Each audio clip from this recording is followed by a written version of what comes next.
ótimo dia para você, amigo produtor de todo o Brasil. Pode chegar para cá, estamos começando o Bom Dia Produtor, ao vivo aqui pelo canal do Boi, nesta quarta-feira, dia 10 de junho de 2020, trazendo para você já bons negócios e informações sobre o agro que vão fazer diferença aí na sua quarta-feira. E eu começo essa edição trazendo para você a oferta do dia de hoje. Você confere logo mais às 8h30 da noite pelo canal do Boi, leilão virtual da Ensa Agropecuária e convidados, fechando aí uma semana de bons negócios no De Olho na Fazenda, que ofertou animais a preço fixo. E hoje os animais que estão separados aí para este leilão serão comercializados a preço de mercado e vai ser disputado aí no martelo. Quem perdeu a oportunidade de adquirir a preço fixo, hoje vai ter que disputar aí com quem quiser levar também na batida do martelo. São novilhas, vacas PO Prens e reprodutores com realização da MS Leilões. Já está aí na sua tela alguns dos lotes que serão ofertados neste leilão de logo mais às 8h30 da noite.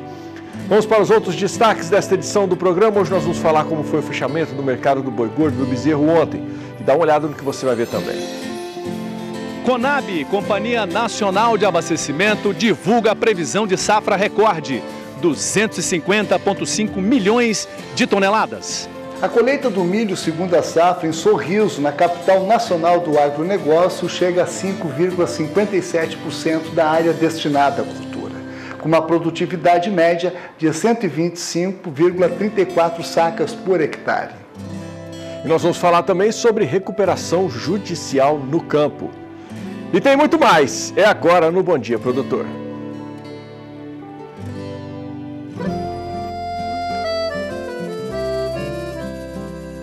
Acorda que o galo já cantou e o sol já vem fazer brotar mais um novo dia.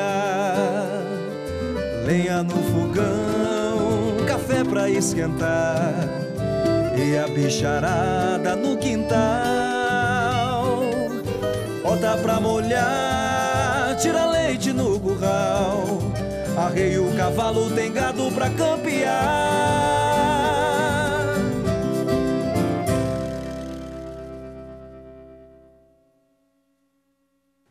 São 7h08, mais uma vez um ótimo dia para você que já está aqui na nossa companhia, ao vivo aqui pelo canal do Boi. Nós vamos até Brasília, porque uma reunião ministerial que realizada ontem à tarde lá no Palácio do Planalto garantiu que não haverá desabastecimento no Brasil. Mas este não é o único destaque de Brasília nesta quarta-feira. Vamos saber mais informações com Saulo Lopes. Bom dia, Saulo. Olá, bom dia!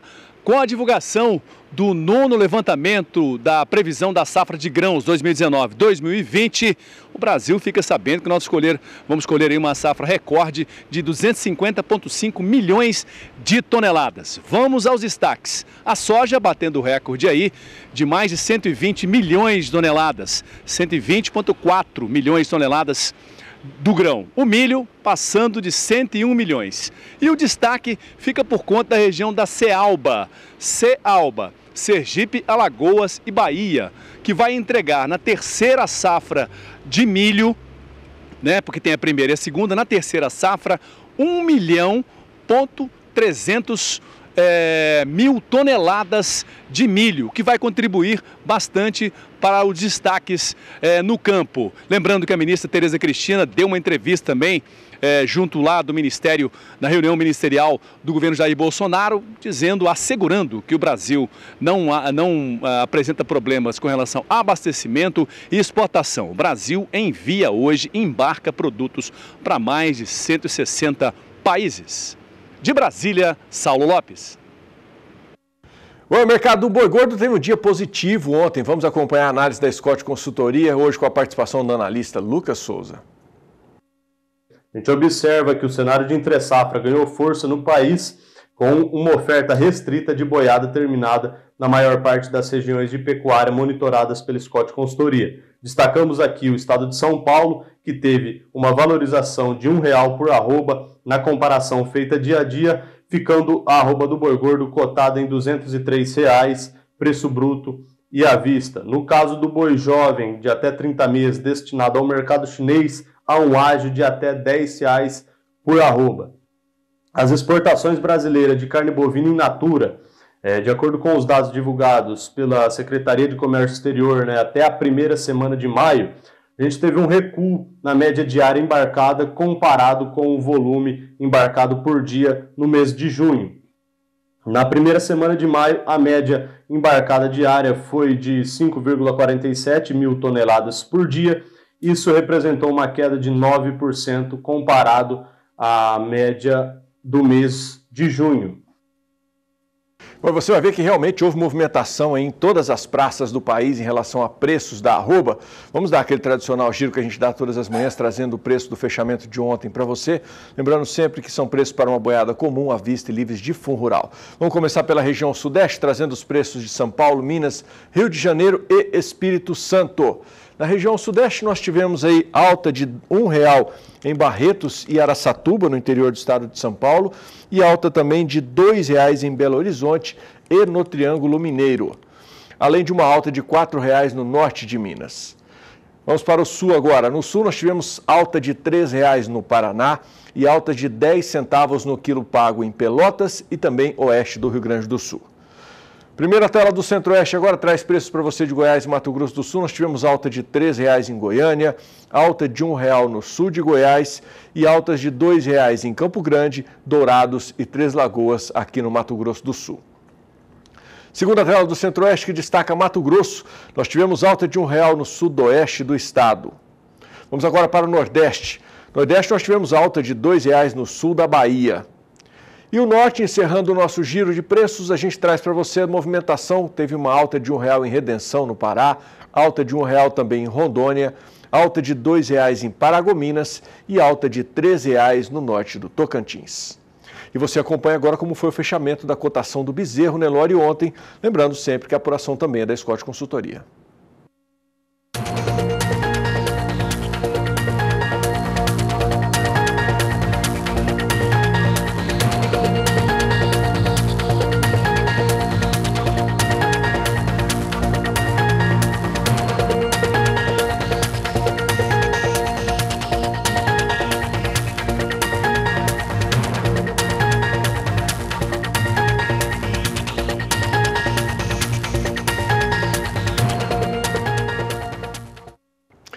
E a colheita do milho segunda safra no estado de Mato Grosso chega a quase 5% e a produtividade média é menor que a safra passada.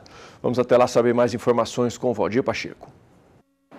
A cada safra, Mato Grosso vem ocupando lugar de destaque na produção nacional de grãos, na adoção de novas tecnologias e na expansão de novas áreas agrícolas, através da recuperação de pastagens degradadas. Sem abertura de novas áreas, fatores que contribuem para eleger o estado como celeiro agrícola brasileiro. Mato Grosso posiciona-se como o maior produtor nacional de milho. De acordo com o IMEA, Instituto Mato Grossense de Economia Agropecuária, na colheita desta segunda safra de milho, os produtores mato-grossenses já retiraram dos campos 4,35% do total cultivado até a última sexta-feira, dia 5, e a estimativa de produtividade média no estado é de 105,46 sacas por hectare, número menor do que as 110,68 sacas da safra passada. Já na capital nacional do agronegócio, Sorriso, localizado no médio norte do estado, o Sindicato Rural divulgou no início desta semana que a colheita chegou a 5,57% da área destinada à cultura do milho, com uma produtividade média acima das demais regiões do estado, com 125,34 sacas por hectare. No nono levantamento da safra 2019-2020, divulgado nesta terça-feira, dia 9, pela Companhia Nacional de Abastecimento, CONAB, confirma o crescimento recorde de produção de grãos no país, estimada em 250,5 milhões de toneladas, ou seja, 8,5 milhões de toneladas a mais do que a colhida na safra passada. Em relação ao oitavo levantamento, houve uma queda de 400 mil toneladas na estimativa de produção, mas o recorde da safra se mantém, resultado de uma área semeada de 65,6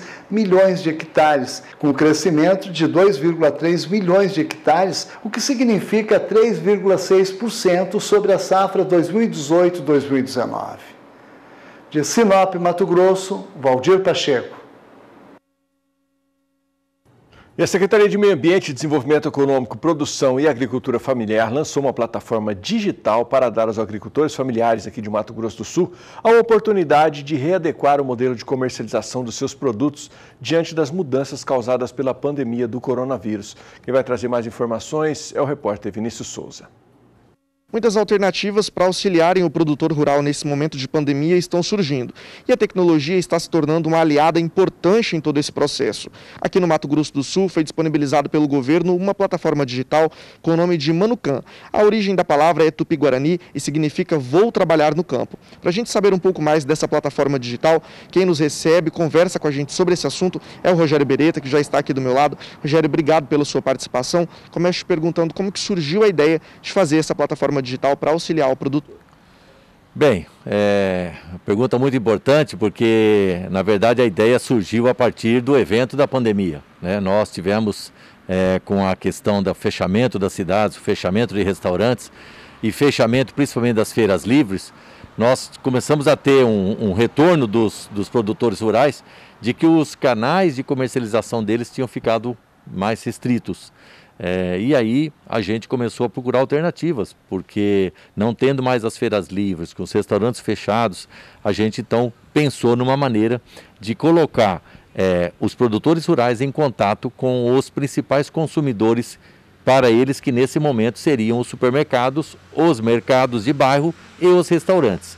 E aí, com uma equipe própria aqui da Semagro, surgiu a ideia de fazer uma plataforma onde os produtores pudessem anunciar aquilo que estão produzindo e a frequência de produção, e os compradores, que no caso o nosso foco são os supermercados, os mercados e os restaurantes, pudessem acessar.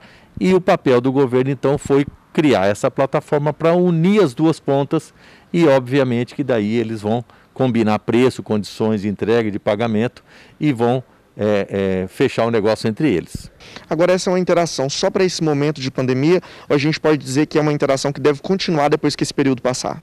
Eu acho que essa interação surgiu causada pela pandemia, mas assim, a inovação tecnológica que isso traz para a comercialização, como também o desdobramento que pode acontecer, e já está planejado a gente fazer um desdobramento de criar um aplicativo de celular para que facilite para o produtor tanto a inserção dos produtos para venda, quanto facilite para o comprador também. Mas essas inovações tecnológicas, quando elas chegam, elas são definitivas.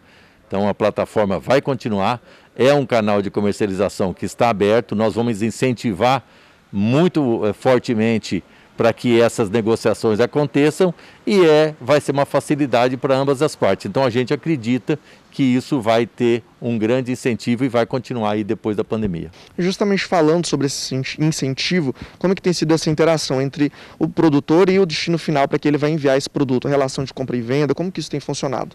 Então, nós estamos começando agora, né? Começamos na semana passada e já fizemos reunião com o grupo comprador, que seriam a Associação dos Supermercados, Bares e Restaurantes, explicando para eles como vai funcionar a plataforma. E agora, nesse momento, a gente está reunido com um grande grupo de consultores e de representantes dos trabalhadores para dizer para eles como que funciona a inserção do produto. A plataforma é muito simples, e o que ela pede para o produtor é para que ele se cadastre com nome, CPF ou CNPJ, se ele trabalhar como empresa, que ele indique aquilo que ele está produzindo, qual é a quantidade do produto que ele tem para oferecer, e a gente pede também para que ele diga com que frequência que ele pode oferecer aquilo para quem está comprando, ou seja, se ele está oferecendo aquilo uma única vez, ou se ele tem uma produção, por exemplo, de alface, e essa produção de alface ele vai produzir um número de caixas por semana, ou por quinzena, ou por mês, que isso também para os mercados compradores é muito importante, a frequência de fornecimento. Então essa simplicidade ela é importante para que ela tenha uma adesão máxima, né? É importante lembrar também que essa plataforma está disponível aqui no estado do Mato Grosso do Sul, para que todos esses produtores, pequenos, médios produtores, possam estar participando. Eu queria que você dissesse para a gente como que ele pode fazer o acesso a essa plataforma, se cadastrar e já disponibilizar o produto dele. Exatamente, o governo vem trabalhando nessa plataforma, como você disse, aqui no Mato Grosso do Sul, e a gente quer incentivar justamente com que o mercado adquira os produtos de forma regional, né? Ativando a economia, mantendo a situação de vida dos produtores que nesse momento estão produzindo e precisam vender. O cadastramento dos produtores, como o cadastramento dos compradores, é muito simples. Ele pode ser feito através do site da Semagro, né? semagro.ms.gov.br. Dentro do site da Semagro ele tem um banner onde está escrito Manucan. Ele clicando naquele banner, ele vai então fazer o cadastro, que é um cadastro muito rápido, com muito poucas informações, porque o objetivo nosso não é aprovar cadastro ou rejeitar cadastro, é simplesmente ter o controle. Ele vai fazer o cadastro dele, registrar um login e uma senha, e aí a partir do momento em que ele passa a ter produtos a ofertar, ele entra, bate uma foto do produto, oferece a quantidade, a qualidade fica ali registrada na foto e a frequência de fornecimento. Então, todo o cadastramento feito através do site da Semagro. Tá certo, então, Beretta, vou agradecer a sua participação. Como você viu aí, a tecnologia auxiliando o homem do campo, já que o agronegócio não parou nesse período de pandemia. Inclusive, existem expectativas de que o agro consiga apresentar resultados muito mais satisfatórios nesse ano de 2020 do que em relação ao ano de 2019. De Campo Grande, Mato Grosso do Sul, Vinícius Souza. Bom, vem aí a segunda etapa do leilão Terra Grande Xinguara. Será amanhã a partir das 2 horas da tarde aqui no Canal do Boi, com a realização da programa Leilões.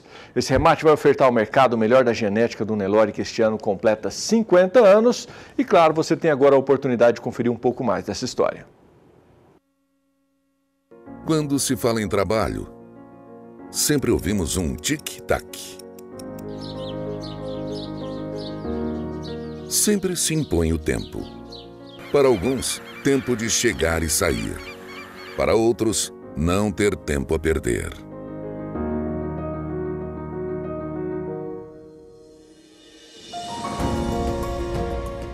Em 2020, o Grupo Terra Grande celebra 50 anos. Somos uma empresa familiar com princípios e valores passados de geração a geração.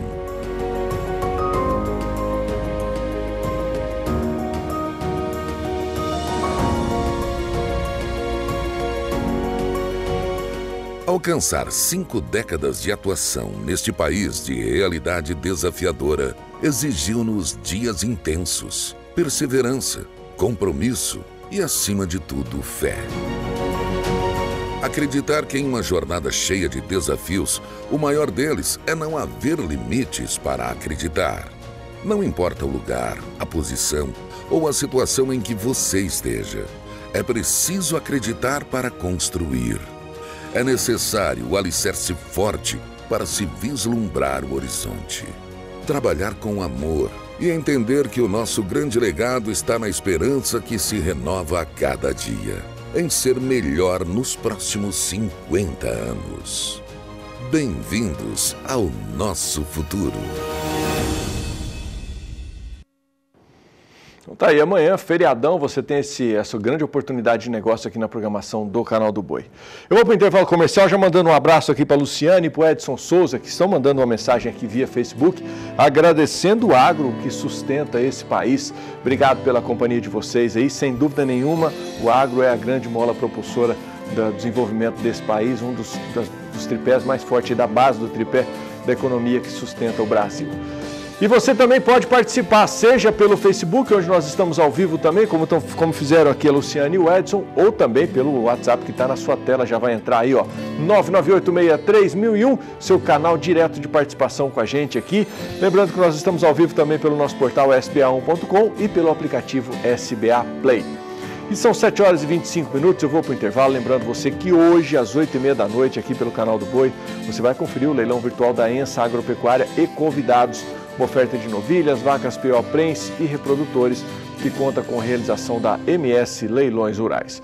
E você fica também com a primeira previsão do dia hoje, tempo para as cidades da região centro-oeste do país. Eu volto já.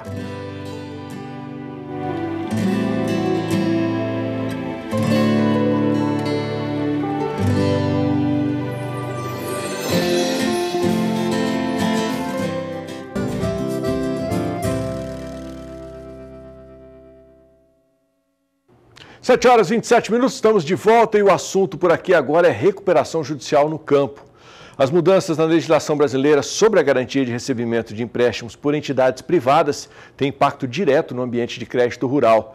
Te convido agora para conhecer mais detalhes sobre esse tema na entrevista que a jornalista Sara Kirchhoff fez com o Anderson Beloli, que é diretor jurídico da FEDEARROZ, a Federação dos Arrozeiros do Estado do Rio Grande do Sul, realizada pela internet no dia de ontem.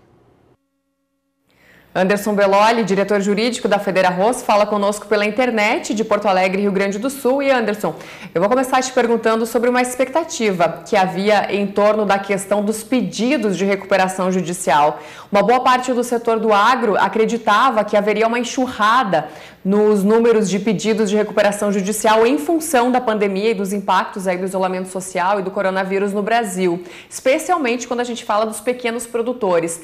No caso do arroz, vocês conseguiram observar esse aumento no número de pedidos? Seja bem-vindo ao canal do Boi.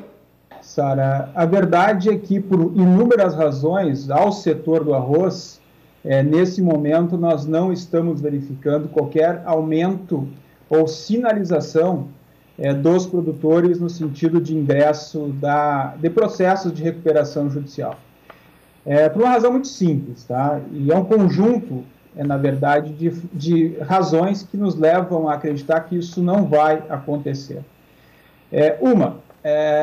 O setor do arroz hoje vive uma safra muito positiva em decorrência dessa situação toda envolvendo o coronavírus. Por mais incrível que pareça, para o setor do arroz acabou ocorrendo uma busca, um aumento significativo na antecipação das aquisições de arroz, o que fez com que a oferta, a demanda pelo cereal tenha sido maior, consequentemente, como jogo de mercado, quanto maior a demanda, maior a oferta de valor ao produtor. Então, a pandemia em si acabou sendo positiva. Por outro lado, Sara, a gente não pode esquecer que o setor do arroz ele vive uma crise histórica. Nos últimos 20 anos, o produtor teve prejuízo em no mínimo 15 deles. O que, de fato, em algum momento fez com que nós tivéssemos uma preocupação, Sara, muito grande com o ingresso dessas recuperações judiciais. Por uma razão também muito simples. Infelizmente, o Estado brasileiro, há alguns anos, deve um tratamento diferenciado, com mais sensibilidade aqui para o nosso agricultor, que garante a segurança alimentar no país. Isso ficou provado mais uma vez agora na questão do coronavírus. Por quê? O Brasil parou e o produtor de arroz seguiu trabalhando, seguiu colhendo, seguiu abastecendo a indústria para que ela pudesse aí, alimentar também todo o país por intermédio do varejo. Mas, Sara, o que eu gostaria de destacar? Tá? Nós estamos aqui na FEDEARROZ, nós estamos fazendo um trabalho muito forte e se quiser me interromper, Sara, fique à vontade, tá? Mas é que uma ideia vai ligando a outra. Tranquilo. Nós estamos fazendo um trabalho muito forte com relação à orientação e esclarecimento do produtor com relação às recuperações judiciais. Porque, na verdade, o que vem sendo dito por alguns setores do Brasil? Está resolvida a questão do agro, agora o judiciário está aceitando a recuperação judicial de pessoa física. Sim. Mediante o ingresso dela na junta comercial, se transformando a pessoa física em pessoa jurídica. Mas a verdade é que não é bem assim, Sara. E eu posso explicar aqui rapidamente para vocês, a verdade é que não é tão simples assim esse processo, porque ele é dividido em 3 ou 4 partes bem distintas, e isso não tem sido levado ao produtor de maneira muito clara. Certo, isso você fala desde a flexibilização que começou em novembro do ano passado, correto? Na verdade, o que ocorre, Sara? De longa data, vem se vendendo a ideia de quê? De que os processos de recuperação judiciais seriam uma ferramenta interessante para o produtor resolver o seu problema. Isso é verdade em parte. Sem entrar na questão jurídica do debate nesse momento, se é possível, se não é, digamos que seja. Imaginamos que esse processo, de fato, ele possa ser levado à frente. O que não está sendo dito para o produtor rural, e isso nós estamos fazendo aqui no Rio Grande do Sul, por uma questão de obrigação da própria entidade, é que esse processo, Sara, é dividido em 3 partes. A primeira o juiz pega o processo, verifica se o produtor, se a empresa, ela preenche alguns requisitos legais que a própria lei traz. Se essa empresa preencher esses requisitos, Sara, e esse é o primeiro requisito da lei, essa é a primeira parte, o juiz defere a recuperação judicial. Certo. Porém, nós temos depois a segunda e a terceira parte desse processo, no mínimo, dividir dessa maneira, que é qual? 60 dias depois desse deferimento da recuperação judicial, Sara, o devedor precisa apresentar um plano de recuperação judicial, onde ele vai dizer como que vai pagar, em qual prazo que vai fazer o adimplemento da dívida, qual é o percentual de desconto, qual é o juro incidente nessa dívida. Então, 60 dias depois do deferimento, tem essa segunda parte que é muito importante. E o que ocorre, Sara? E o produtor precisa atentar a isso, né? Isso não está sendo dito. Em regra, em quase 100% das recuperações judiciais, os teus credores, eles não aceitam o plano de recuperação judicial da maneira como tu acabaste apresentando para o judiciário. E o que ocorre? Ocorre a terceira parte desse processo todo, Sara, que é qual? Ocorre uma impugnação a esse plano, os credores não aceitam, e ocorre o quê? Uma Assembleia Geral de Credores. E essa Assembleia Geral de Credores, composta por quase todos os credores da recuperação judicial, com raras exceções, não vem ao caso aqui, que vai se decidir se, de fato, essa recuperação judicial é aceita ou não. E o que é importante, né? É nessa oportunidade que vai ser definido qual tipo de plano, como é que o produtor, como é que a empresa, de fato, vai pagar, e também se esse próprio plano, se essa própria recuperação, Sara, e me desculpa estar me alongando um pouquinho, mas é que realmente é complexo o tema, mas é nessa oportunidade, nessa Assembleia de Credores, é que essa recuperação judicial, de fato, ela vai ser decidida. O que eu quero dizer com isso? Se os credores não aceitarem recuperação judicial, a empresa, né, no caso do produtor, é declarada a sua falência. Se o produtor, eventualmente, tiver aceito um plano que não caiba na realidade dele, isso pode acontecer, também, Sara, igualmente, e o produtor precisa atentar a isso, é declarada a sua falência. Fecha as portas, vende tudo, paga os credores. Então, são 3 partes do mínimo desse processo que é complexo, que a gente tem feito, isso não tem sido dito, e a gente está, evidentemente, como entidade, divulgando aqui aos 4 ventos no Rio Grande do Sul. Anderson, e como é que você enxerga que essa questão da recuperação judicial, ela afeta o ambiente de crédito rural no Brasil? A gente não sabe exatamente como é que essa questão vai desdobrar. Nós temos uma preocupação evidente com isso. É natural que o credor que tenha o seu crédito passível de uma recuperação judicial, ele naturalmente poderá tomar algumas medidas que vão mudar a relação comercial, a relação negocial, inclusive em termos de valor, de preço, né, do custo desse empréstimo ao produtor. Então, evidentemente que nos preocupa muito essa situação. Mas, repito, a nossa preocupação ainda maior no primeiro momento é, de fato, levar ao produtor, e agradeço a vocês aqui pela oportunidade de falar sobre esse assunto, de como que, na verdade, esse processo ele funciona. Certo, Anderson. E dentro dessa briga toda, só para finalizar, tem outra frente também que a FederaRoz está liderando, eu diria, que é em relação aos custos cartoriais, que tem um valor bem elevado e vocês também estão atuando dentro desse segmento, certo? Sara, isso foi uma situação que ocorreu aqui no estado do Rio Grande do Sul, de forma surpreendente até, e em decorrência de algumas legislações, de algumas leis federais, inclusive, né, a própria lei do agro, se criou uma interpretação aqui pelos cartórios do Rio Grande do Sul que levou a um aumento significativo do valor do registro das cédulas aqui no estado do Rio Grande do Sul. Não vai ter tempo para a gente falar um pouco mais sobre isso, mas a verdade é que essa situação, ao que parece, uma decisão de ontem aqui do nosso Tribunal de Justiça, né, acabou por resolver essa situação, dirimiu essa dúvida e, ao que parece, a situação referente aos cartórios vai voltar à normalidade. Felizmente, o produtor de arroz aqui, porque nós estávamos tendo uma diferença de um registro que custava 200, 300 reais, 400 reais, passou a custar 2, 3, 4, 5, 6 mil a um produtor rural. Então, era um custo absurdamente desproporcional, inconcebível, e, ao que parece, isso já está resolvido aqui no estado do Rio Grande do Sul. Que bom. Maravilha, Anderson. Prazer falar contigo, viu? Até mais. Obrigada. Prazer é nosso. Obrigado pela oportunidade mais uma vez. Tá certo. Esse foi, então, Anderson Belloli, diretor jurídico da FederaRoz, e a gente vai ficando por aqui. Obrigado, Sara. E você vai conhecer agora um sistema de integração lavoura e pecuária com pastagens perenes. E quem vai nos apresentar esse sistema é o professor da Unesp de Dracena, Dr. Gelsi Lupatini.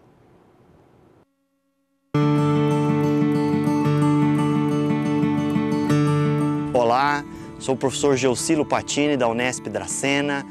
Hoje vamos mostrar um sistema de integração lavoura-pecuária que estamos estudando com pastagens perenes de piatã ou paiaguás em rotação com a soja.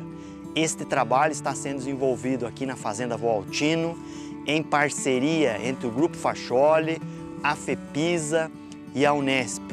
Esse sistema de integração, ele é recomendado para solos de textura média ou arenosos e em regiões que têm problemas climáticos com a cultura da soja, como os veranicos.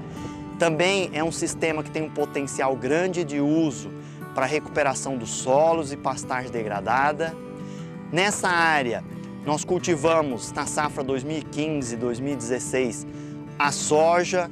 Imediatamente depois da colheita, formamos as pastagens de piatã e paiaguás que estão no 3º ano. O nível de fertilidade deste solo é médio e nós utilizamos as recomendações de adubação do Boletim 100, onde para fósforo e potássio usamos anualmente 40 a 50 quilos por hectare. Na adubação nitrogenada, nós usamos 90 a 120 quilos de nitrogênio por hectare no período das águas. O solo do experimento é um solo arenoso, com somente 12% de argila. No experimento nós usamos uma safra de soja, 3 anos e meio de pastagem perene e novamente vamos voltar com soja. Mas o sistema possibilita usar 2 safras de soja, 3 a 6 anos de pastagem perene e depois voltar novamente na rotação com soja. O manejo dos pastos de piatã e paiaguás é baseado na altura e nossa meta de manejo é manter 30 centímetros de altura, porque os animais conseguem ter uma boa seleção e ganho de peso. Os animais utilizados são garrotes Nelore, com idade média em torno de 20 meses e peso atual de 408 quilos. O início do pastejo foi em outubro e os animais pesavam 240 quilos. Alguns resultados da parte animal, o ganho de peso de novembro a abril, ou seja, nos últimos 5 meses, o ganho mediário foi de 900 gramas por dia, a taxa de lotação média de 3,6 UA por hectare e o ganho de peso por hectare já ultrapassou 600 kg de peso vivo por hectare nesse período dos últimos 5 meses. Dentro desse sistema que a gente está discutindo aqui hoje, que também é conhecido como Sistema São Mateus, a gente pode explorar outros níveis, né, de espécies forrageiras. Aqui no experimento a gente está trabalhando com paiaguás e piatã, mas nada impede que o produtor trabalhe com materiais como espécies do pânico máximo, zuri, mombaça, mas o que ele tem que estar atento mediante a tudo isso são estratégias de manejo que ele vai adotar. Para isso, a gente precisa ter, no caso de situações como pânico, de um manejo mais eficiente, então a gente não pode trabalhar em áreas tão extensivas. Outra coisa que esse produtor tem que estar pensando é a situação de dessecação lá na frente para voltar com essa soja, que é importantíssimo o produtor estar atento aí à janela entre dessecação e plantio da sua região.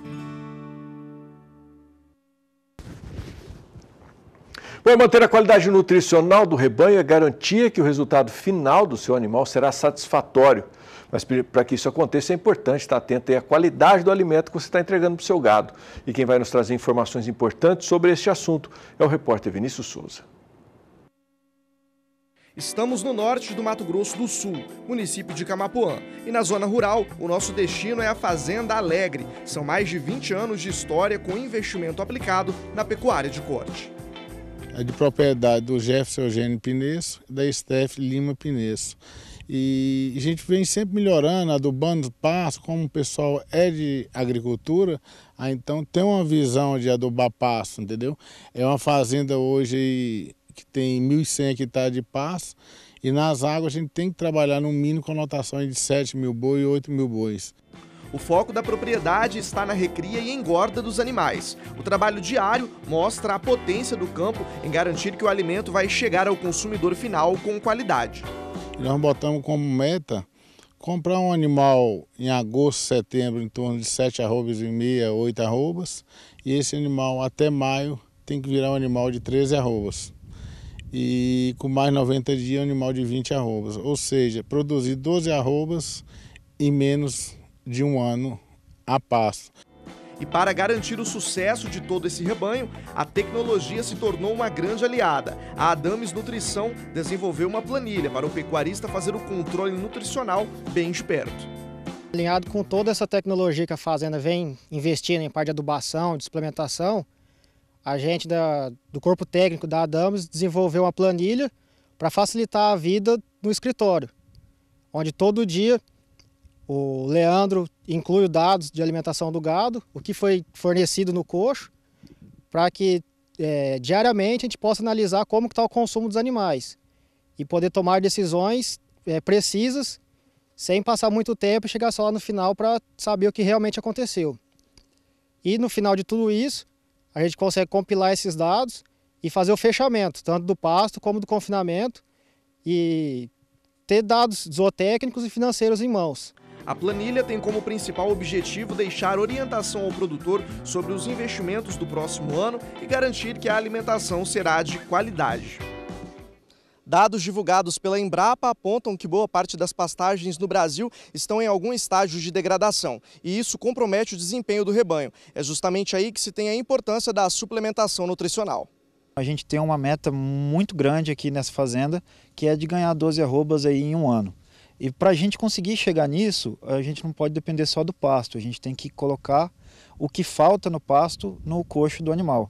E aqui a gente optou por um produto de baixo consumo. Esses animais eles estão consumindo de 350 a 450 gramas por dia de um proteinado, só que carregado de minerais, proteína e aditivos. Isso faz ele ter desempenhos aí perto da casa de 1 quilo, 950, 980 gramas por dia. A ideia é garantir que nesse período os animais ganhem o crescimento necessário. E o mais interessante é que eu quero terminar ele em confinamento. Então, para eu conseguir que ele tenha um bom ganho de peso no confinamento, nessa fase da vida dele ele só pode crescer, que é o que está acontecendo. Ele continua aparecendo costela, ele está só ganhando tamanho, né? Ele está ganhando, crescendo as pernas, ou a caixa dele, para depois a gente encher no confinamento com ganho de peso satisfatório. Além disso, a proximidade entre a Addames e a fazenda garantem sucesso no resultado. O diferencial é justamente esse, manter o bom relacionamento com as propriedades. O que a gente mais percebe é a velocidade de crescimento dos animais e também a docilidade desses animais. Eles ficam extremamente mansos, né? Eles começam a ter o ser humano como um aliado dele. E outra coisa muito importante também é que realmente a gente consegue fazer a fazenda dar o máximo que ela pode, de acordo com a suplementação que a gente escolhe. Quem cuida do manejo de perto aprova e diz que o resultado tem agradado. Não é mesmo, Anderson? É o ideal para nós, eu acredito que é isso aí. É uma suplementação de baixo consumo, né? E tá um resultado muito bom. De Camapuã, Mato Grosso do Sul, Vinícius Souza. Bom, o Canal do Boi transmite no domingo, agora a partir das 2 horas da tarde, horário de Brasília, o leilão virtual Mocho Brasil e convidados. A oferta é de touros e fêmeas Nelore Mocho PO da mais alta qualidade. Os detalhes dessa grande realização você confere agora na reportagem do Gustavo D'Angelo.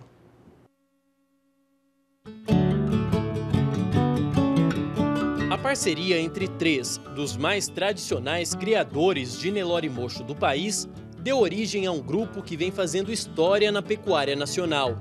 Batizado de Mocho Brasil, desde o início, o objetivo era investir na eficiência da raça com base em avaliação genética, primando pela seleção de animais eficientes com foco em características reprodutivas e acabamento de carcaça. O Grupo Mocho Brasil, composto por mim, Bruno Maritoldi, Flávio Cotrim de Barretos, Alexandre Mendonça de Barros, de Inocência, Mato Grosso do Sul, ele começou em 2011 e são 3 criatórios tradicionais com muita história, alguns com mais de 50, o meu tem desde 35, o do Flávio também bem antigo, o do Alexandre um pouco mais novo, mas com um rebanho muito antigo, assim, tradicional. O objetivo do grupo nos machos, produzir animais precoces, bem acabados e com carcaça frigorífica. Eu acho que isso, para mim, é muito importante. Então, são animais compridos, com bom acabamento, que é o que o frigorífico busca. E esses touros têm que produzir bezerros com essas características. E damos muita importância também para a parte materna, muita. até quase mais do que isso, que seriam as DEPs da NCP de MP 120, que é leite puro, e a desmama 210. Então, o objetivo são fêmeas férteis, leiteiros e machos com carcaça frigorífica. Para a obtenção dos melhores resultados, o grupo conta com a orientação técnica de William Coure Filho, da Brasil com Z. A consultoria vai desde o acasalamento das matrizes até as avaliações morfológicas da desmama e do sobreano, que complementam o trabalho de melhoramento genético. Para nós da Brasil com Z, é muito gratificante trabalhar num grupo com a filosofia do Mocho Brasil, que sempre buscou uma carcaça tipo frigorífico, animais produtivos, funcionais, mantendo-se fiel ao caráter mocho.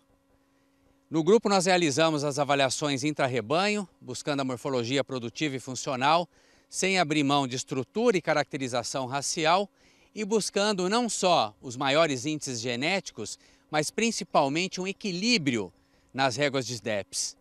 Produtor de genética de ponta, o Grupo Mocho Brasil visa, através desse trabalho sério e focado, produzir e disponibilizar ao mercado somente animais da mais alta qualidade. São fêmeas e reprodutores modernos, como estes, que irão propiciar a obtenção dos resultados econômicos desejados. E nós estamos vendendo 80 reprodutores com 30 meses e aproximadamente 50 fêmeas. E temos um convidado especial também, que é o Nelore DP, que tem um trabalho, nós acreditamos, parecido com o nosso, a gente admira o trabalho do Dante também, e ele está vendendo 10 fêmeas.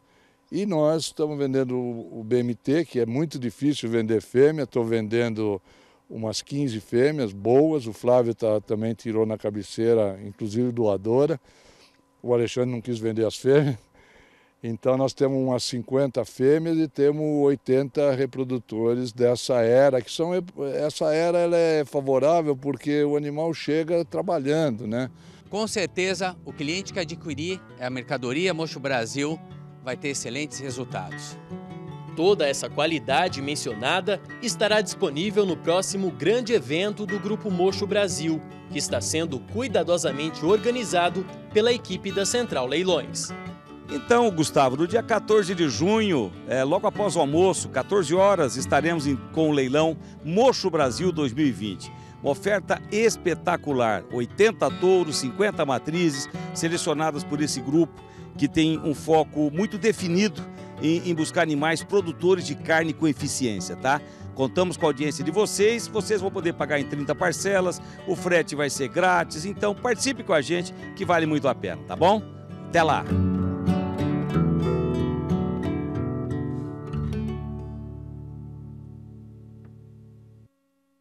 Mas tem mais um intervalo chegando por aqui. Eu quero mandar um abraço para o Carlos José Pedrosa, lá de Maceió, para o Adriano Sabino, lá de Várzea Alegre, e também para o Márcio Teixeira, de Acrelândia, o pessoal que já participou com a gente aqui através do 99863-1001.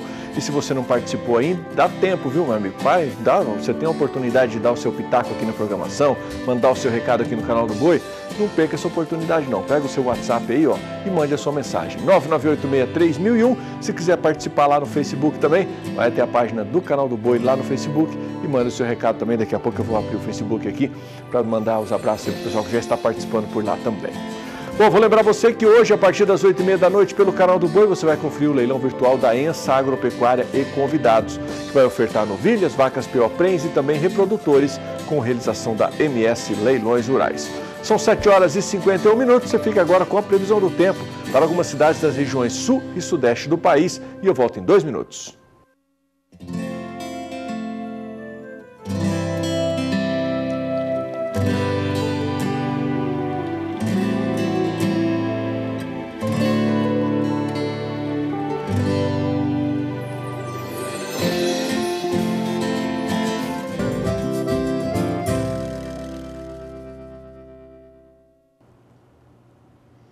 Sete horas e 54 minutos, estamos de volta e no Rio Grande do Sul, os surtos de Covid-19 em frigoríficos vem gerando muita discussão acerca do assunto, com algumas unidades sendo fechadas temporariamente e outras reduzindo seu fluxo de trabalho. Foi isso que aconteceu com algumas unidades em Passo Fundo e Lajeado. E quem vai trazer mais detalhes sobre essa informação para a gente é o repórter Paulo Andrei. A unidade da JBS em Passo Fundo teve as suas atividades suspensas durante o último dia 24 de abril, após fiscalização da Subsecretaria de Inspeção do Trabalho, órgão ligado ao Ministério da Economia. O motivo foi que o local se tornou um foco de contaminação por coronavírus, tendo 19 casos confirmados.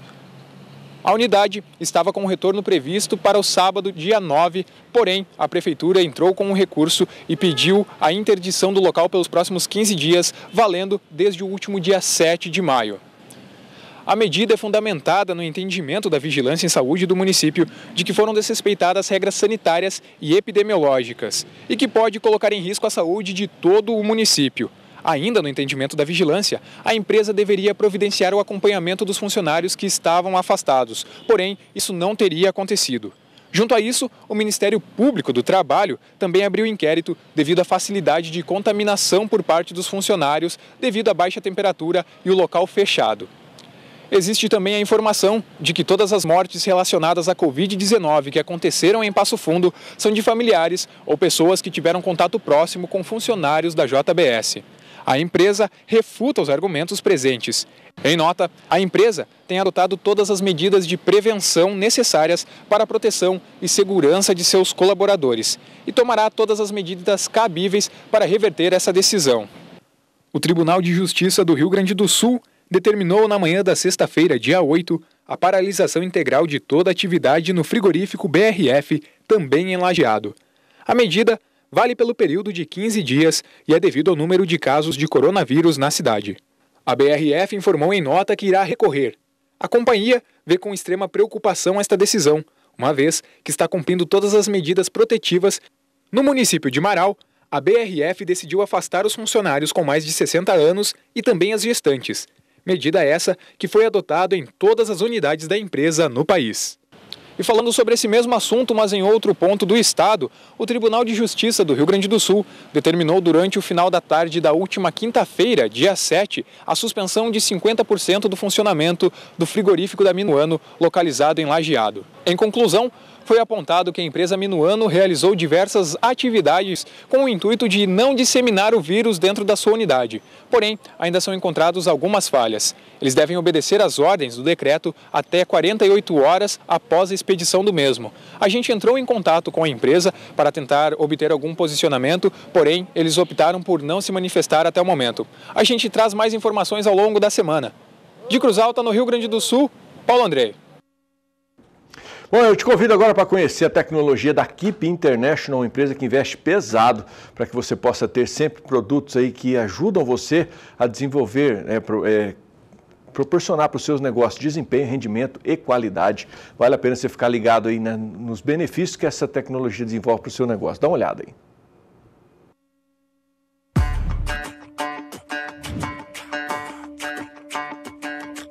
A tecnologia Keep Coolers é exclusiva e foi desenvolvida pelo grande agricultor Keep Coolers, que é ninguém menos que o maior recordista em produtividade de soja e milho no mundo. O Keep Pro utiliza dessa tecnologia e conta com poderosos componentes que agem como catalisadores, aumentando a absorção de recursos disponíveis, incluindo nutrientes da luz solar e água.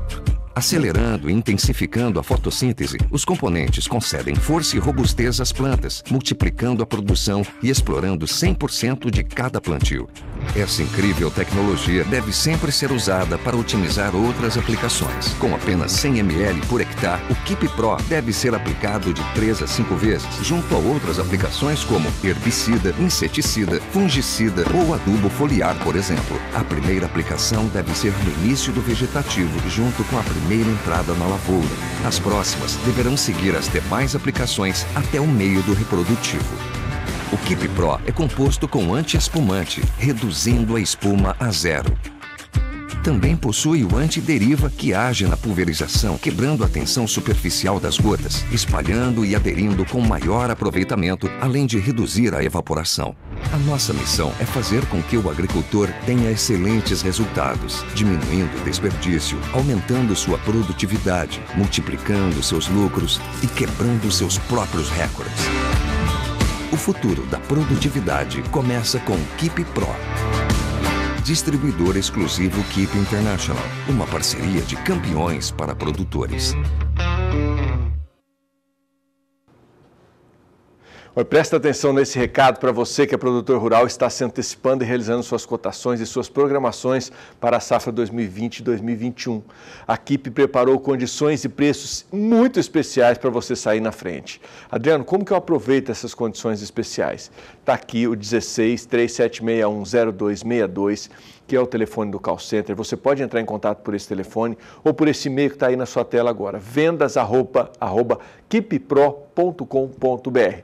Você vai entrar em contato com eles por esse e-mail, vai informar o tamanho da sua área, qual é o tipo de cultura que você tem.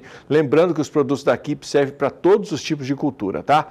Eles vão retornar o e-mail para você, dizendo aí qual é a cotação preparada especialmente para o seu caso. E eu tenho certeza que você vai ficar duplamente satisfeito. Primeiro, com as condições que serão oferecidas. Segunda, com os resultados que você vai obter utilizando a tecnologia da Kip International.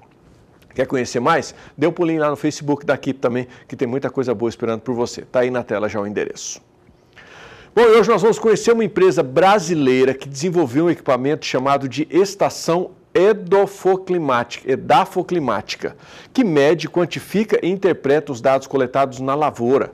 Através de sensores, o equipamento fornece informações do que está ocorrendo no solo e também informações climáticas da propriedade. Quem vai nos contar mais sobre esta tecnologia é o repórter lá no Paraná, o Mauro Andrade.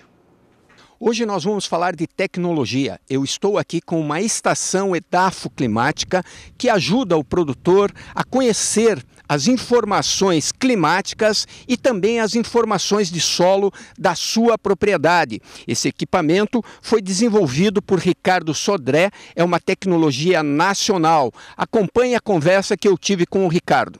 Essa é uma estação edafoclimática. Ela monitora ao mesmo tempo a parte meteorológica e o solo, né? A gente até colocou essa divisão aqui na estação para a gente mostrar para o produtor até onde ele enterra a estação, né?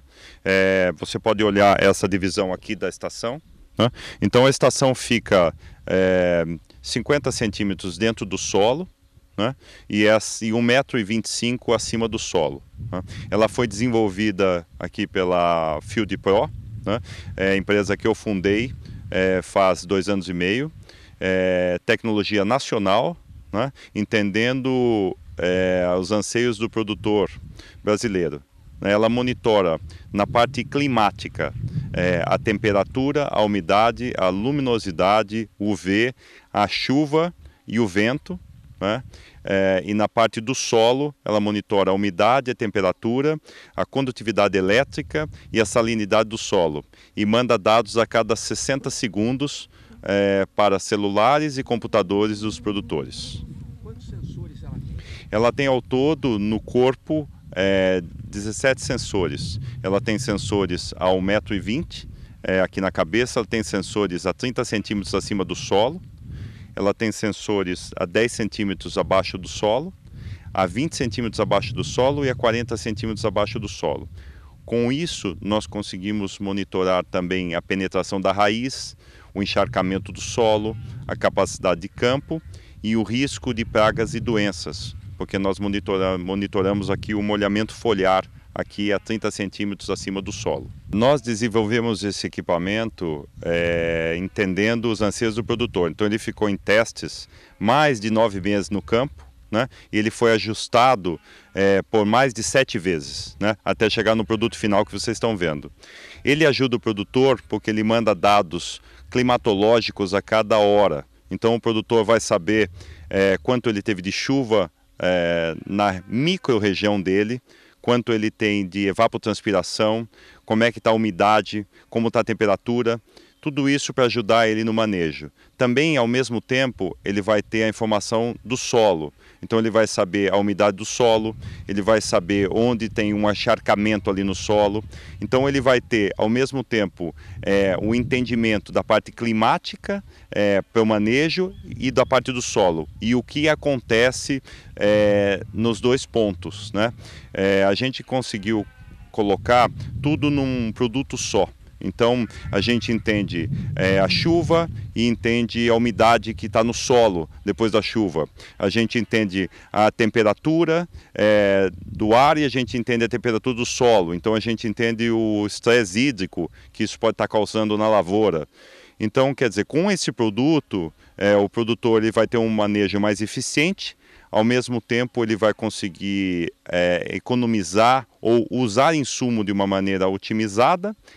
Além disso, ele vai ter na ponta do lápis a produtividade dele, porque ele está medindo todas essas variáveis dentro da sua própria lavoura, o que faz uma grande diferença para o monitoramento de produtividade. Dois diferenciais do produto é em relação à planta. Ele mostra, porque ele está monitorando a parte de luminosidade e a parte de CO2, ele mostra o vigor da planta, então ele vai saber também a cada 60 segundos como está o vigor da lavoura dele, a gente entende o processo de fotossíntese e também ele sabe a parte de sanidade, né? Porque a gente está também entendendo o molhamento foliar e a parte de risco de praga e doença. Então isso ele vai ter a cada 60 segundos, a cada 60 minutos no celular ou no desktop. De Londrina, no Paraná, Mauro Andrade. Bom, e do Paraná nós vamos agora até Pissarras, no Pará, conhecer o grupo Bopil, que usa a genética da Semex para aumentar a produtividade do rebanho. Você vai conhecer mais detalhes na reportagem.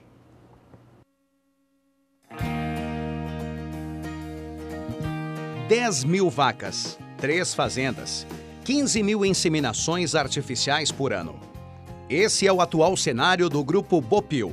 E é na Fazenda Eldorado, no município de Pissarras, no Pará, que nossa equipe desembarca no dia de hoje. Há 9 anos, o grupo iniciou os trabalhos com o IATF, com foco nos sistemas de cria, recria e engorda. E desde então, conta com todo o auxílio da equipe da Regional Semex Marabá. Logo no segundo ano, a gente já optou pela ressincronização, por alguns motivos que ela vem contribuir com esse quesito que a gente pensa, que é a redução da estação de monta e produzir o máximo de bezerros possíveis melhorados. Então, hoje a gente consegue chegar em torno de 70% por aí das prenheses na fazenda advindas de inseminação, ou seja, na primeira IATF ou na segunda, né? Então, o foco maior da utilização da Resync foi encurtar essa estação, não ficar dependendo de vaca manifestar cio por conta própria e também melhorar o máximo possível das próximas gerações. O ATF começa em dezembro, vai até maio, mas a intenção é de encurtar mais a aparição, né? Para controlar, para ficar melhor. Ao longo dos anos de parceria, a propriedade investe no melhoramento das matrizes e hoje também foca em muita precocidade sexual e maternal na raça Nelore e em altíssimos pesos a desmama e ao ano na raça Angus. Trabalho que é realizado com touro Semex e vem garantindo muito mais resultados no campo. Para nós no Nelore foi o Jobim, né, que está aí com um grande destaque e por sinal a gente está gostando muito dos bezerros, né? E no cruzamento a gente está com o Easy Decise, né? Que bezerrada está aí para desmamar e a gente está gostando muito. E o Dimenso também, é um touro que a gente tem admirado muito os bezerros dele. O ano passado foi o Mountain Top, né? Um touro que desmama bem pesado, né? E, por sinal, vai começar a sair boi agora dele, né? Com 22 meses e eu acredito que a gente atinge uma média de peso aí de 580 quilos ele a pasto. Resultados que vêm crescendo ano após ano e que você também pode ter na sua propriedade. Ligue já para 47-3231-0400 e saiba como garantir genética Semex para o seu rebanho.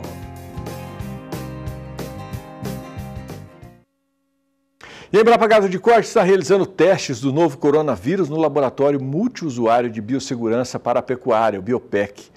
A empresa dá mais um passo no apoio ao combate à pandemia no estado aqui de Mato Grosso do Sul. Quem tem mais informações é a repórter Kylie Rodrigues no quadro Tecnologia e Produção.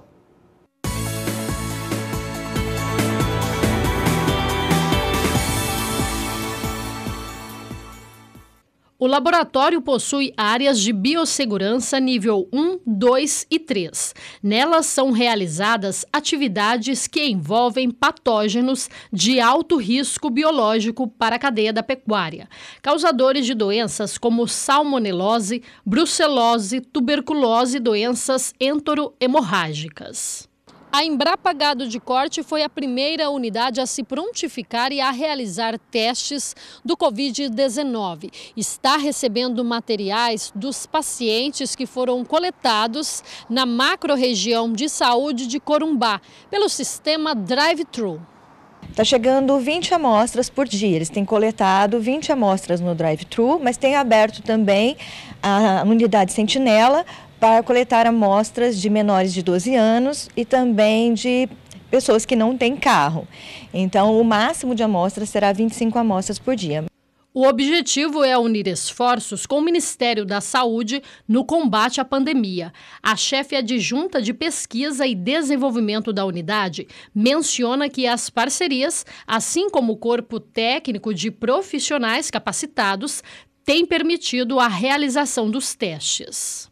Nós temos 3 pesquisadores da Embrapa Gado de Corte, 2 pesquisadores da Fiocruz, um pesquisador da Universidade Estadual de Mato Grosso do Sul e 3 técnicos da Embrapa, 2 da Embrapa Gado de Corte e uma técnica da Embrapa Agropecuária Oeste. Nós tínhamos laboratório, pessoal técnico especializado, parceria com a Fiocruz, então todo esse histórico nos deixou bastante à vontade de oferecer essa ajuda. O laboratório é um laboratório de segurança nível 3, então é um laboratório que confere toda a segurança aos pesquisadores, técnicos que estão trabalhando ali. E tínhamos o equipamento necessário, o PCR em tempo real, que é o equipamento que faz a detecção do vírus. O Biopec é considerado um dos mais modernos laboratórios da América Latina. Desde março, tem realizado diagnósticos de dengue, zika e chikungunya, a fim de aliviar o sistema. 2.000 testes já foram feitos. A gente conseguiu zerar a fila de espera. Quando nós entramos no trabalho, existiam 1.800 pessoas aguardando resultados de exames. Então, acho que foi já um grande auxílio e nós continuamos fazendo. Nas segundas, quartas e sextas, quando não recebemos amostras de coronavírus, nós fazemos os testes de dengue que ainda estão chegando. Grande parte dos funcionários e pesquisadores estão em sistema home office. Atividades essenciais não pararam na unidade, como a alimentação dos animais. Até porque as pesquisas não param. Nós temos aqui um rebanho, tem que ser mantido, mas também algumas atividades de pesquisa. Então, está em andamento a prova de avaliação de desempenho do gado Nelore, colheita de sementes forrageiras, manejo de pasto. Então, algumas atividades estão mantidas, estão sendo feitas na unidade com todo cuidado, com revezamento dos empregados, atendendo todas as instruções do Ministério da Saúde, da OMS. De Campo Grande, Kaile Rodrigues. Bom, tem mais um intervalo comercial chegando por aqui. Você sabe o que é leite vegetal? Não sabe? Daqui a pouco você vai saber mais informações na coluna 4.0 no campo. E daqui a pouco nós vamos até São Paulo. Já está aqui nos aguardando Walter Pulga Júnior para nos trazer informações sobre as primeiras movimentações do mercado financeiro nesta quarta-feira. Fica por aí, enquanto isso você acompanha a previsão do tempo para as regiões norte e nordeste do país. Eu volto já.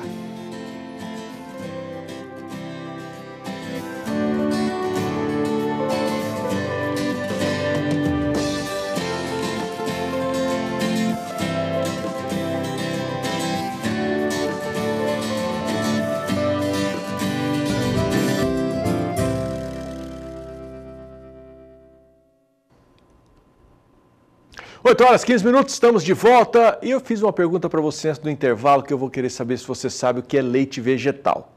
Bom, como o próprio nome diz, é um leite de origem não animal, que é derivado das castanhas, frutos, raízes, grãos ou farelos.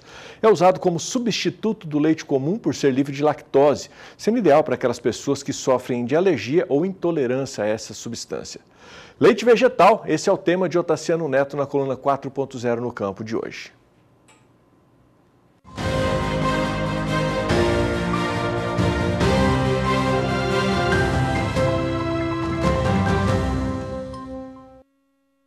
A coluna 4.0 no campo recebe hoje o Rodrigo Carvalho, que é fundador da Positive Brand, uma empresa que fabrica bebidas à base de castanhas e, dentre as suas marcas, tem a Tal da Castanha, que hoje, indo ao supermercado, facilmente a gente encontra ocupando cada vez mais lugar na gôndola.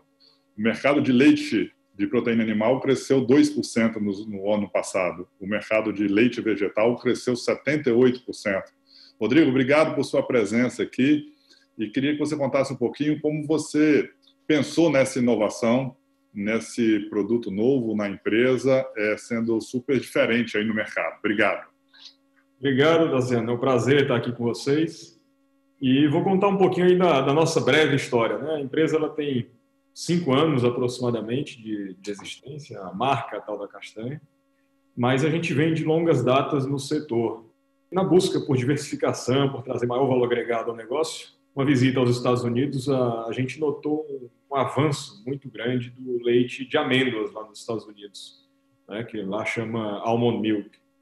E a gente se perguntou por que não a gente tentar produzir algo semelhante, já que a gente tem a matéria-prima disponível no Brasil e que fazia parte já da nossa indústria, que era a castanha de caju. E a partir daí, a gente passou a pesquisar, contratar pessoas importantes para ajudar a gente nesse meio de campo para produzir um leite vegetal, como é popularmente chamado, à base de castanha de caju. Mas no meio do caminho a gente percebeu que a gente não queria fazer somente mais um leite vegetal ou mais uma opção de leite vegetal. A gente, em contato com alguns nutricionistas aí do Brasil, que são bem renomados, eles falaram que aquele leite vegetal que é massificado nos Estados Unidos, ele é muito pobre. O pessoal enche de tranqueira dentro, como se chama, né? Coloca goma, coloca espessante, estabilizante, para o produto ficar barato. Mas aí ele perde totalmente o motivo real pelo qual ele existe, né? Que é nutrir as pessoas. E com essa visão, a gente começou a formatar a Tal da Castanha não apenas para ser um leite vegetal ou mais um leite vegetal, embora que diferente, né, com a base de castanha de caju, mas sim para ser o primeiro leite vegetal na época que existia, que fosse 100% natural, sem uso de aditivos e principalmente com alta densidade nutritiva, né? Então a gente buscou na inovação, que seria o leite de castanha de caju, fazer uma inovação um pouco maior ainda, realmente trazer uma inovação onde a gente conseguisse fazer um produto o mais natural possível. A gente brinca que o nosso produto é praticamente igual você pegar a castanha e fazer o leite em casa, só que com mais comodidade, porque você já pega ele pronto, né? Não tem que ter todo o trabalho de fazer. E fora isso, outro preceito muito importante que nós usamos é de usar o máximo possível, nem sempre é possível, ingredientes orgânicos.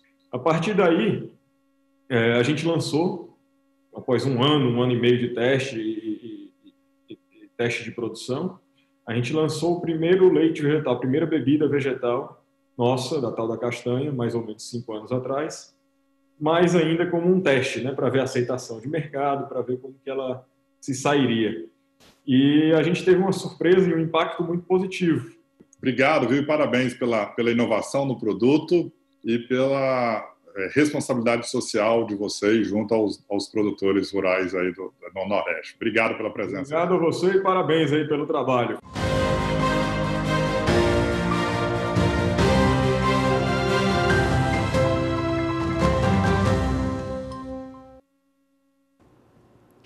E a produção de café no Brasil será um pouco menor do que o previsto, mas ainda assim, no total, deve ultrapassar aí 57 milhões de sacas esse ano. Foi o que informou ontem o IBGE, o Instituto Brasileiro de Geografia e Estatística.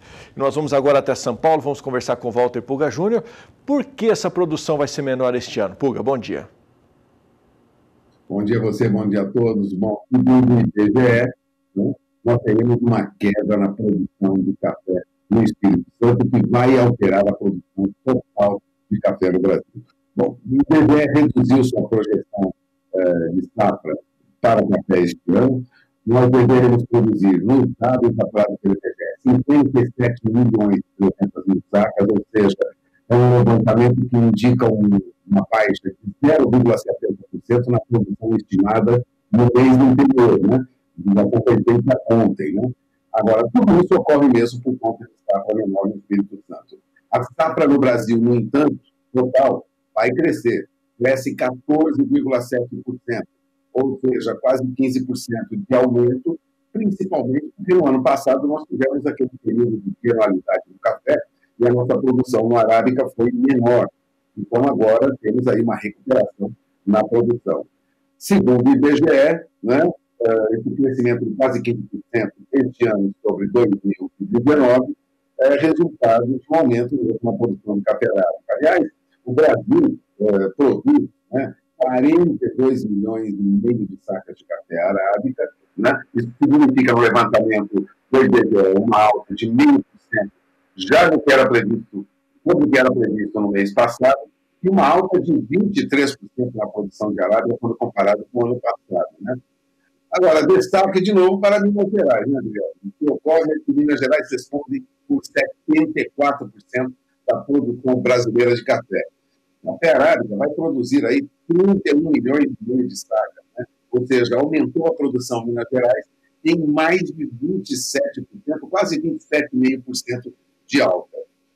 Isso em Minas Gerais, né? O café robusta também terá aí uma produção pequena, menor do que a prevista, 14 milhões e 800 mil sacas, uma queda de 13,9% em relação ao mês anterior, uma queda de 4% em relação ao ano passado, tudo isso nos levantamentos do IBGE, né? Vale lembrar que o Espírito Santo pesa hoje muito na produção total de café do Brasil, porque responde por mais de 67% da produção brasileira de café robusta, e ela será, lá no Espírito Santo, aproximadamente 5,7% menor. Para ter uma ideia, a Gabriel, que é a cooperativa agrária dos cafeicultores de São Gabriel, lá no Espírito Santo, estima uma quebra de safra na região de 30%. Ou seja, nós temos aí uma expectativa de que nós vamos produzir bem menos, né? Para o Espírito Santo, a quebra está superando a expectativa, é o que diz o Luiz Carlos Mello, ele é presidente da Gabriel. Ele disse que com a colheita sendo efetivada agora, aliás, está sendo divulgado em todo mundo hoje, no relatório da agência Reuters, ele calcula que a quebra seja entre 28% e 30% ali naquela região. Portanto, a cooperativa vê a queda na produção, na cooperativa especificamente, avalia o Estado, né, com uma queda de 5% até 10%, acima, aliás, das previsões de queda de produção apresentadas pelo IBGE. Agora, é esperado o resultado desses números com os dados apurados pela Conab. A Conab, agora, no dia 18 de junho, ela faz um levantamento diferenciado para café, separado da previsão de safra que ela faz para outros produtos. Dia 18 de junho, ela anuncia a sua previsão. Os números normalmente caminham próximos, mas é bom esperar aí os números da Conab. E, enquanto isso, o que acontece com o café, Adriano? Olha, ontem o CPEA apurava que o café arábica, em média, era negociado a R$ 468,92 a saca, já uma outra queda de um dia para outro, né? Segunda e terça-feira, de 0,83%. Aliás, neste mês, o indicador CPEA já mostra uma queda para as cotações do café, em média, em reais, de 8,65%.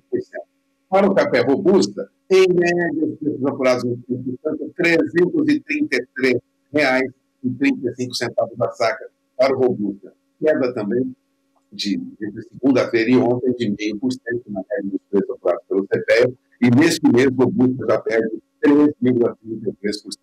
Então temos aí uma baixa nas cotações do café, nos preços de negociação, uma previsão aí confirmando uma grande safra de café, porque mesmo com essa queda na produção do Espírito Santo, nós temos aí um aumento de quase 15% na produção total de café nos números do IBGE.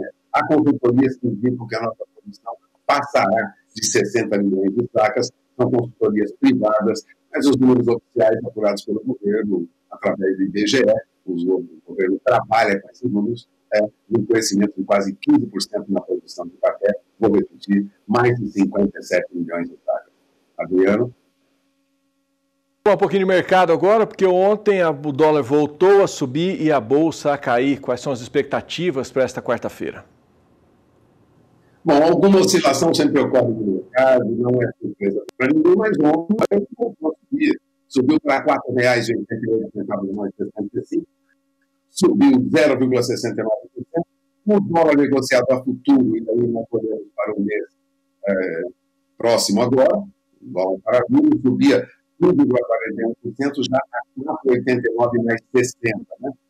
O dólar recuou nos últimos 14 pregões 11 vezes, ou seja, de 14 pregões recuou 11, eu tenho anotado aqui, está em baixa, né, de 17,73%, mas vale lembrar, né, chegou a 5,90, o mercado já está preparado para valores, assim, dizer, mais altos. Né? Essa maquete, por exemplo, da Classe de Investimento, disse que o dólar não está tão desnivelado assim para a economia brasileira diante da situação, por um curto prazo. Ou seja, segundo ele, o dólar deve permanecer dentro de 5,10, 15, ele estaria mais ou menos, né, dentro de uma faixa de equilíbrio, não teria surpresa se ele voltasse a subir acima de R$5. Né? Bom, a expectativa agora do mercado é olhar para o FED, Federal Reserve, lá nos Estados Unidos, que vai anunciar seus dados hoje, depois de 6 meses, porque em março foi cancelada a reunião do Federal Reserve lá nos Estados Unidos. E é uma análise da economia americana que acaba por influenciar todas as negociações do mercado financeiro internacional. Estou de olho no que o Federal Reserve vai anunciar hoje, que a perspectiva é difícil para o mercado americano. Vale lembrar que o Federal Reserve tomou muitas atitudes, comprou papéis de empresas nos Estados Unidos, também liberou recursos para empresas que pediram empréstimos porque estariam em dificuldades, e o juro lá está perto de zero. Né? Mas é muito difícil, segundo analistas, que os juros sejam negativos nos Estados Unidos. Mesmo assim, há uma expectativa sobre o que o Federal Reserve, os técnicos e os diretores devem anunciar, e isso vai nortear toda a negociação do mercado financeiro internacional ainda hoje. A expectativa aí é de que nós tenhamos números ruins no mercado americano, embora tenha tido uma procura maior de emprego na semana passada, que foi amplamente noticiado. E eu aproveito, né, Adriano, vamos falar de bolsa, porque o dólar voltou a subir, o índice Bovespa, nessa terça-feira, teve uma queda depois de dias em alta, em recuperação, depois de 7 pregões em alta, o índice Bovespa recuou 0,92%, caiu para 96.740 pontos, ou seja, é uma oscilação que ocorre naturalmente no mercado, uma alta muito forte nos últimos pregões. O volume financeiro passou de 31 bilhões de reais, né? Nós tivemos aí recuperação de algumas ações na semana anterior, no início dessa semana, mas ontem nós tivemos queda em papéis, por exemplo, da Petrobras, influencia muito no chamado índice Bovespa, né? Petrobras, ações preferenciais caíram 13,5%, eu tenho anotado aqui, as ações ordinárias caíram 2,83%, nós tivemos também alguns papéis recuando em outras empresas, sabe? Houve um ajuste aí. E qual a perspectiva para hoje? A perspectiva é de continuidade de baixa, Gabriela, porque a julgar pelo que ocorre na Ásia, nós tivemos apenas uma leve alta na bolsa de Tóquio na madrugada, mas na Ásia os problemas se mostram agora mais firmes. Né? Nós tivemos uma queda muito grande nos preços pagos na China, por exemplo, e isso provocou já uma queda muito na China. Na Ásia também tivemos baixa, a Europa agora opera pequena, veja, as bolsas operam baixa na Europa, a bolsa alemã perde agora 0,51%, CAC, índice principal da Bolsa de Paris, perde também, nós temos o FTSE de Londres em queda de 0,20%, temos aí um movimento de baixa lá fora, que deve influenciar negativamente também a nossa bolsa aqui. É esperar para conferir, mas o mercado hoje já opera em baixa, tanto na Ásia como na Europa, não deve ser diferente nos Estados Unidos e, lógico, no Brasil. Adriano? Então, ok, Puga, obrigado. Uma ótima quarta-feira para você. Bom, com essa participação do Walter Puga Júnior, a gente chega ao final desta edição do Bom Dia Produtor, agradecendo mais uma vez o carinho da sua companhia, sua audiência. Lembro você que mais informações você tem no nosso portal sba1.com. E o Bom Dia está acabando aqui, mas daqui a pouco ele vai estar na íntegra para você também lá no YouTube, para você rever as informações que a gente trouxe aqui nesta edição do programa hoje. Amanhã, a partir das 7 horas, eu volto e espero poder contar com você do outro lado da telinha. Um grande dia para você. Até amanhã. Tchau, tchau.